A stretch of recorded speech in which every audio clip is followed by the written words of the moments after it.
दोस्तों, Islamic history में अगर ज़ालिम बादशाहुनि जी ॻाल्हि कई वञे त सभ खां पहिरीं नालो यज़ीद जो अचे थो। छो त इस्लामिक धर्म में जेको बादशाह शराबी, ज़िनाकार ऐं ज़ालिम हो हुअ यज़ीद हो।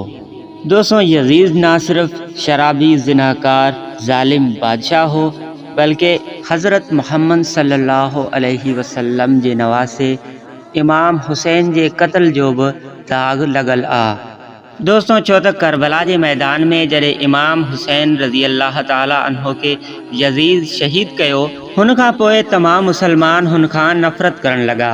हुन खे डर सताइण लॻो त किथे मुंहिंजी सल्तनत जो तख़्तो पलटी न पवे। इन्ही करे हू पंहिंजी बादशाही खे सलामत रखण लाइ काफ़ी बुरा कम कया। अहिड़े क़दर जो हुन मक्का ऐं मदीना जहिड़े अज़ीम शहरनि ते बि हमला कराया, पर हू कंहिं बि सूरत में मुसलमाननि खे पंहिंजी तरफ़ न आणे सघियो ऐं हू हर इरादनि में नाकाम रहियो। दोस्तों, अगर तव्हां हिस्ट्री खोले यज़ीद जी मौत खे ॼाणण जी कोशिश कंदा त तव्हांखे ॿ वाक़िया मिलंदा। हिकु हिस्ट्री में ईअं लिखियल आहे त यज़ीद खे हिकु रोमी औरत सां प्यार थी वियो ऐं हू औरत बि यज़ीद सां प्यार करण जो नाटक कंदी हुई, पर अंदरूनी तौर ते हू यज़ीद खां हद खां बि वधीक नफ़रत कंदी हुई ऐं हमेशा हिकु मौक़े जे तलाश में रहंदी हुई। चयो वञे थो त हुन यज़ीद खे हिकु मौक़े ते तमामु परे तन्हाई में घुरायो, छो त यज़ीद ज़िनाकार हुजण सां गॾोगॾु शराबी बि हो।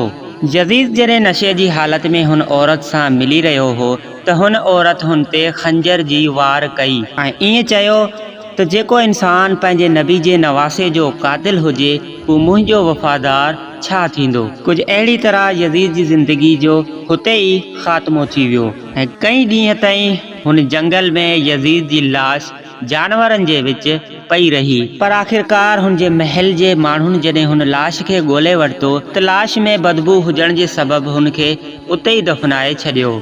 ऐं कुझु कहाणियूं ईअं बि लिखनि थियूं त यज़ीद जी मौत इन तरह न बल्कि ॿी तरह थी हुई। हुननि जो चवणु आहे त यज़ीद पंहिंजी उमिरि जी आख़िरी में हिकु ख़तरनाक बीमारी में मुब्तला थी वियो। हीअ हिकु अहिड़ी बीमारी हुई जो यज़ीद जे पेट में हमेशा सूर रहंदो हो ऐं यज़ीद जे पूरे बदन ते ज़ख़म थियण लॻा।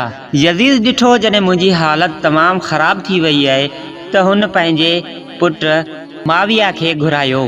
मुआविया जॾहिं हाज़िर थियो त यज़ीद चवणु लॻो त ए मुआविया, हाणे मुंहिंजी ज़िंदगी ख़तम थी वई आहे। मां चाहियां थो त मूंखां पोइ हिन तख़्त जो वारिस तूं थी वञ। इहो ॿुधंदे ई यज़ीद जे पुट जे वातां हिकु वॾी चीक निकिरी वई। हुन चयो त मां हिन तख़्त ते वेहणु पसंदि नथो कयां जंहिं तख़्त ते हुज़ूर अकरम सल्लल्लाहु अलैहि वसल्लम जे नवासे इमाम हुसैन जी रत जो दाग़ लॻल आहे। अल्लाह ताला मूंखे अहिड़ी बादशाही जे बादशाह थियण खां हमेशा महरूम रखे। यज़ीद पंहिंजे पुट जे वातां जॾहिं इहा ॻाल्हि ॿुधी त हुन जी बीमारी अञा घणो वधी वई ऐं हूअ पंहिंजे बीमारी जे बिस्तर ते अञा घणो बेचैन थियण लॻो। दोस्तों, वक़्त जे हिसाब सां बीमारी वधंदी वई।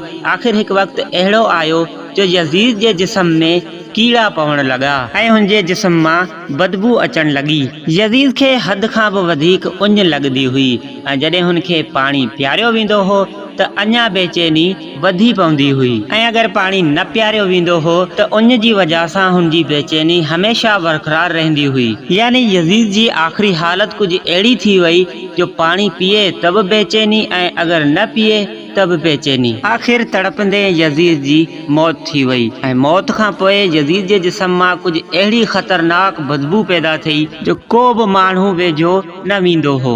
दोस्तों, जंहिं तख़्त जे करे यज़ीद इमाम हुसैन खे शहीद कयो, हुन तख़्त ते हुन खां पोइ हुन 3 साल बि हुकूमत सही तरह न कई ऐं हिन ॿ ॻाल्हियुनि मां कहिड़ी ॻाल्हि सही आहे इहो अल्लाह बहितर ॼाणे थो। ऐं अॼु जी हिन वीडियो खे हिते ई ख़तमु करियूं था। वीडियो पसंदि आए त वीडियो खे लाइक ऐं पंहिंजे दोस्तनि सां शेयर लाज़िम कजो। पंहिंजे महिमान ग़ुलाम नबी खे ॾींदा इजाज़त। अल्लाह हाफ़िज़।